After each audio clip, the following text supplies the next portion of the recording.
হরে কৃষ্ণ, রাধে রাধে। মৌমিতা পরিবারে আপনাদেরকে জানাই অনেক অনেক শুভেচ্ছা ও অভিনন্দন। আজকের আলোচ্য বিষয়টি হচ্ছে অগ্রহায়ণ মাসের পূর্ণিমার দিন কি কি খাবেন, কি কি খাওয়া যাবে না, এই বিষয়ে বিস্তারিত আলোচনা করা হবে। শ্রোতা বন্ধুরা, আজকের এই বিষয়টি আপনারা প্রথম থেকে শেষ পর্যন্ত মনোযোগ সহকারে সমস্ত বিষয় জেনে নিন। আগামী 4 ডিসেম্বর বৃহস্পতিবার পবিত্র অগ্রহায়ণী পূর্ণিমা বা মার্গী পূর্ণিমা। এই দিনে একটু হলেও খাবেন এই খাবার। সারা বছর অর্থ আসবে, আপনি আর আপনার পরিবারের সবাই সুখে থাকবে। অগ্রহায়ণ মাসের লক্ষ্মীবার যুক্ত পূর্ণিমার দিন কিছু খাবার খাওয়া যেমন জীবনের পক্ষে খুব ভালো বলে মনে করা হয়, তেমনি কিছু খাবার আছে যেগুলি খাওয়া একদমই উচিত নয়। বিশেষ করে অগ্রহায়ণ মাসের পূর্ণিমার দিন ভুলেও খাবেন না এই 3টি সবজি। নানান রোগ ব্যাধি, আর্থিক কষ্ট, সংসারের অশান্তি আর দুর্ভাগ্য নেমে আসবে। সনাতন হিন্দু ধর্মে বৃহস্পতিবার বা লক্ষ্মীবারে পড়া অগ্রহায়ণ মাসের পূর্ণিমা অত্যন্ত শুভ বলে মনে করা হয়। বৃহস্পতিবারের অগ্রহায়ণ পূর্ণিমাতে স্নান দান এবং উপবাস পালন করলে মা লক্ষ্মীর কৃপা পেতে পারেন এবং অনেকে অর্থলাভের জন্য এই দিন রাতে লক্ষ্মী নারায়ণ এবং চন্দ্রদেবের পুজো করে থাকেন। এই দিনে মা লক্ষ্মীর পুজো করলে অর্থ, সম্পদ এবং মানসিক শান্তি নিয়ে আসে। পূর্ণিমার রাতে চন্দ্রদেবকে অর্ঘ্য নিবেদন করলে চন্দ্রদোষ শান্ত হয় এবং মন শান্ত হয়। এই দিনে অনেকের বাড়িতে সত্যনারায়ণ পুজো করা হয়ে থাকেন। স্কন্দ পুরাণে অগ্রহায়ণী পূর্ণিমাকে নবধান্য পূর্ণিমা বলা হয়েছে। এই তিথিতে নতুন ধান, অন্ন ও সমৃদ্ধির দেবী মা লক্ষ্মীর আবির্ভাব সংযুক্ত বলে উল্লেখ করা হয়েছে। শাস্ত্র মতে অগ্রহায়ণী পূর্ণিমার দিন মা ধনলক্ষ্মীর প্রবেশ করেন বলে মনে করা হয়। অতএব এই দিন ধান, অন্ন, অর্থ ও পারিবারিক স্থিতিশীলতার জন্য পুজো করলে তা অশেষ কৃপা লাভ করতে পারে। ভবিষ্যতের পুরাণে অগ্রহায়ণ মাসের পূর্ণিমা তিথিকে ধনলক্ষ্মী তিথি হিসেবে উল্লেখ করা হয়েছে। এই দিনে লক্ষ্মীনারায়ণ পূজা, ধানের ভাণ্ডার পূরণ, গৃহে পরিষ্কার পরিচ্ছন্নতা, সম্পদ সংরক্ষণ ও দানকে মহাপুণ্যের কাজ বলা হয়েছে। পদ্ম পুরাণে বলা হয়েছে অগ্রহায়ণী পূর্ণিমা সর্বপাপ হাওড়া। ফলে এই তিথিতে গঙ্গা স্নান, বিষ্ণু পূজা ও প্রীতি তর্পণ করলে বহু জন্মের পাপ বিনাশ হয়ে যায়। কালিকা পুরাণে উল্লেখ করা হয়েছে অগ্রহায়ণী পূর্ণিমায় শক্তি সাধনা, লক্ষ্মী সাধনা ও অন্নপূর্ণা পূজার অত্যন্ত শুভ ফলপ্রদ। গ্রামাঞ্চলে নতুন শস্য দেবীকে নিবেদন করার প্রথা শাস্ত্রীয় ভিত্তি এখান থেকেই। মহাভারতে পিতামহ ভীষ্ম বলেছেন অগ্রহায়ণ মাসে স্নান, দান, জপ, হোম করলে তা সহস্র গুণ ফল দেয় এবং পূর্ণিমা তিথিতে এই ফল আরো বৃদ্ধি পায়। প্রেমানন্দজি মহারাজ এই পবিত্র পূর্ণিমা তিথিতে মনকে শান্ত রাখার কথা বলেছেন। তিনি বলেছেন, মনের শান্তি আনতে গেলে তাকে প্রেম ও সহমর্মিতা দিয়ে ভরাতে হবে। নারদ পুরাণে বলা হয়েছে অগ্রহায়ণী পূর্ণিমায় উপবাস ও প্রসন্ন চিত্তে শ্রীহরি ও মা লক্ষ্মীর পূজা করলে রোগ ক্ষয়, ধন বৃদ্ধি, অন্ন বৃদ্ধি, পারিবারিক সুখ এইসব লাভ হয়। এছাড়াও এই দিনে আপনি যা দান করবেন তা সাধারণ সময়ের তুলনায় অনেক গুণ ফলদায়ক বলে উল্লেখ করা হয়েছে। জ্যোতিষ শাস্ত্র মতে শনি দোষ, বাস্তু দোষ, গ্রহ দোষের প্রতিকার এবং দান করার জন্য অগ্রহায়ণ পূর্ণিমার দিনটি বিশেষ গুরুত্বপূর্ণ। বন্ধুরা, আজ আমরা জানব ভগবান কৃষ্ণের বলা অগ্রহায়ণ পূর্ণিমার দিন কি করবেন আর কি করবেন না, এবং এই পূর্ণিমার দিনে কোন খাবার অবশ্যই খাওয়া উচিত। এই দিনে যে খাবারটি খেলে মা লক্ষ্মীর কৃপায় সারা বছর অর্থ আসবে, আপনি এবং আপনার পরিবার সুস্থ থাকবেন। এর সঙ্গে আমরা জানব এই দিন কোন খাবার খাওয়া উচিত নয়, বিশেষ করে এই দিন কোন 3টি সবজি খাওয়া একদমই উচিত নয়। এই দিনে নিষিদ্ধ সবজি বা খাবারগুলি খেলে জীবনে নেমে আসতে পারে অনেক আর্থিক কষ্ট, পরিবারের সদস্যের লেগে থাকবে নানান রোগ ব্যাধি, সারা বছর রোজগার কমে যেতে পারে, সংসারে নেমে আসতে পারে চরম দুর্ভাগ্য। আপনি বৃহস্পতিবার পূর্ণিমার দিন কোনো ব্রত পালন করুন বা নাই করুন, কিন্তু এই দিনে অবশ্যই শাস্ত্র অনুসারে খাবারের নিয়মগুলি মেনে চলুন, তাহলে আপনার বাড়ি থেকে বাস্তু দোষ দূর হবে এবং সারা বছর মা লক্ষ্মীর কৃপা থাকবে। এছাড়াও আমরা জেনে নেব অগ্রহায়ণী পূর্ণিমার অতি প্রাচীন এবং শক্তিশালীর 4টি উপায়, যে উপায়গুলি আপনার সংসারে সুখ ও সমৃদ্ধি এনে দেবে এবং আয় উন্নতি বৃদ্ধি করবে। বন্ধুরা, পঞ্জিকা অনুসারে 4ই ডিসেম্বর 2025 বৃহস্পতিবার সকাল 8:39 পূর্ণিমা শুরু হচ্ছে এবং এই দিন শেষ রাত 4:44 পূর্ণিমা ছেড়ে যাবে।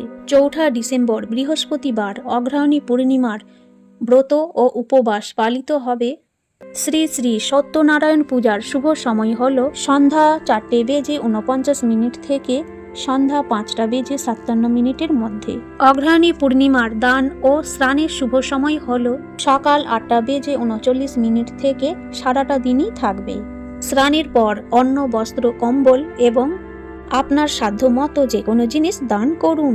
এই দিনে নিশীথ পূজার সময় হল রাত 11:45 থেকে রাত 12:39 পর্যন্ত।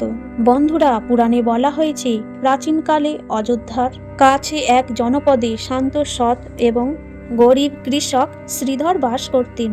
তার সংসারে ছিল স্ত্রী, বৃদ্ধা মা এবং এক কন্যা শিশু। সারা বছর চাষ করে তিনি কোনো রকমে অন্নর জোগাড় করতেন। বহু বছর ধরে খরা, বন্যা, পোকার আক্রমণে তার ক্ষেতের ধান নষ্ট হয়ে যেত। শ্রীধর গভীর দুঃখে ভগবান নারায়ণের কাছে প্রার্থনা করতেন, হে ভগবান, আমাকে অন্তত একটু অন্ন দাও, যাতে আমার পরিবার অনাহারে না থাকেন। ভগবান বিষ্ণু ভক্তের কষ্ট দেখে লক্ষ্মীকে বললেন, অগ্রহায়ণ মাসে যখন নতুন ধান ফলে তখন তুমি গৃহে গৃহে তুমি ধান লক্ষ্মী হিসেবে প্রবেশ করে দেখো এই ভক্তির ঘরে তার যোগ্যতার কি ফল রয়েছে। মা লক্ষ্মী একটি দরিদ্রা ব্রাহ্মণীর রূপে শ্রীধরের বাড়ির সামনে এসে উপস্থিত হল। দিনটি ছিল অগ্রহায়ণী পূর্ণিমা। তিনি শ্রীধরের স্ত্রীকে বললেন, মা, আমি সারাদিন উপোস করে রয়েছি, একটু অন্ন দেবেন? ঘরে তখন মাত্র 2 মুঠো ধান ছিল, তারপরে সবই অন্ন ফুরিয়ে গেছে। তবুও শ্রীধরের স্ত্রী ধানগুলো ভেঙে কুটে ব্রাহ্মণীকে খাইয়ে দিলেন। ব্রাহ্মণী খেয়ে অত্যন্ত সন্তুষ্ট হলেন এবং আশীর্বাদ করলেন, আজ অগ্রহায়ণ মাসের পূর্ণিমা, আজ যে অন্নদান করবে তার গৃহে কখনোই অন্নের অভাব হবে না। রাতের বেলায় সেই ব্রাহ্মণী মা লক্ষ্মীর রূপ ধারণ করে দেখা দিলেন। শ্রীধর এবং তার স্ত্রী স্তম্ভিত হয়ে প্রণাম করলেন। মা লক্ষ্মী বললেন, তোমরা যা নিঃস্বার্থভাবে অন্নদান করলে তাতে আমি অত্যন্ত সন্তুষ্ট। আজ নবধান্য পূর্ণিমা, আজকের দানে অন্ন সর্বদাই বহু গুণে ফিরে আসে। তোমাদের ভাণ্ডার আমি চিরদিন পূর্ণ করে দিলাম। মা লক্ষ্মী আশীর্বাদ করতে শ্রীধরের ধানের ভাণ্ডার পরিপূর্ণ হয়ে উঠল। পরের বছর থেকে তার ক্ষেতেও প্রচুর ফলন হতে লাগলো।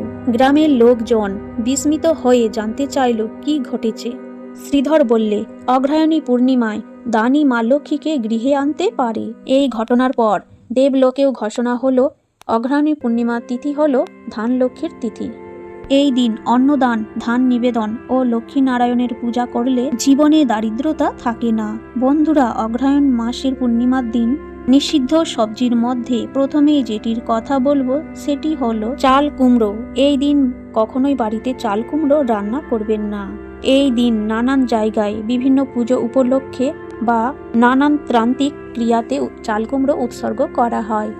অগ্রহায়ণী পূর্ণিমার দিন পরিবারের কোনো সদস্যই চাল কুমড়ো রান্না করে খাবেন না।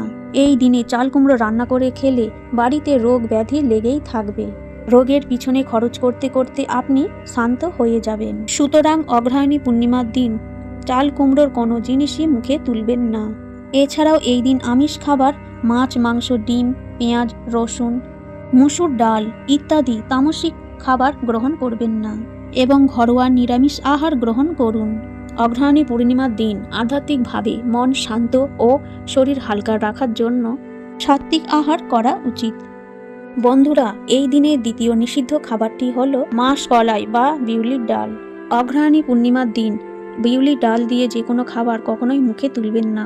আয়ুর্বেদে বলা হয়েছে এই সময় মাসকলাই অত্যন্ত তীক্ষ্ণ ও ভারী খাবার এবং নানা রোগের সৃষ্টি করে। অন্যদিকে মাসকলাই মানুষের তামসিক গুণ বৃদ্ধি করে এবং নেগেটিভ এনার্জিকে আকর্ষণ করে। অগ্রহায়ণী পূর্ণিমার দিন সাদা ভাত, ময়দা তৈরি লুচি বা পরোটা, আলু, ফুলকপি বা বাঁধাকপির তরকারি, দুধ, দই, ফল মূল, পায়েস প্রভৃতি খেতে পারেন, কিন্তু কোনো নেশা জাতীয় খাবার এই দিন গ্রহণ করবেন না। বন্ধুরা, অগ্রহায়ণী পূর্ণিমার দিন তৃতীয় নিষিদ্ধ সবজিটি হলো কুমড়ো। শাস্ত্র মতে এই দিনে কুমড়ো খাওয়া অশুভ, তাই এই দিন কখনোই বাড়িতে কুমড়ো রান্না করবেন না। এই দিনে কুমড়ো খেলে বাড়িতে রোগ ব্যাধি লেগেই থাকবে। এছাড়াও এই দিনে চুল কাটা, নখ কাটা নিষিদ্ধ। এইবারে আমরা জেনে নেব অগ্রহায়ণী পূর্ণিমায় অতি প্রাচীন ও শক্তিশালী 4টি উপায়। প্রথম উপায়টি হলো পূর্ণিমার রাতে একটি পরিষ্কার বা নতুন পাত্রে সামান্য কিছুটা নতুন চাল নিন। তার উপর একটি শ্রীযন্ত্র বা শ্রীলক্ষ্মীর ছবি রাখুন। এরপরে ঘিয়ের প্রদীপ জ্বালিয়ে মা লক্ষ্মীকে আহ্বান করুন এবং পরের দিন সেই চালকে রান্না করে অন্নপূর্ণা দেবীকে নিবেদন করুন। বিশ্বাস করা হয় যে এর ফলে সারা বছর অন্ন ও অর্থের অভাব হবে না। দ্বিতীয় উপায়টি হলো অগ্রহায়ণী পূর্ণিমার দিন সন্ধ্যায় পূর্ব বা উত্তর পূর্ব কোণে ঘিয়ের প্রদীপ বা সর্ষের তেলের প্রদীপ জ্বালান। সামান্য তিল মিশিয়ে প্রদীপটি জ্বালালে তা বিশেষ শুভ। এর ফলে বাড়িতে স্থায়ী অর্থের বজায় থাকে।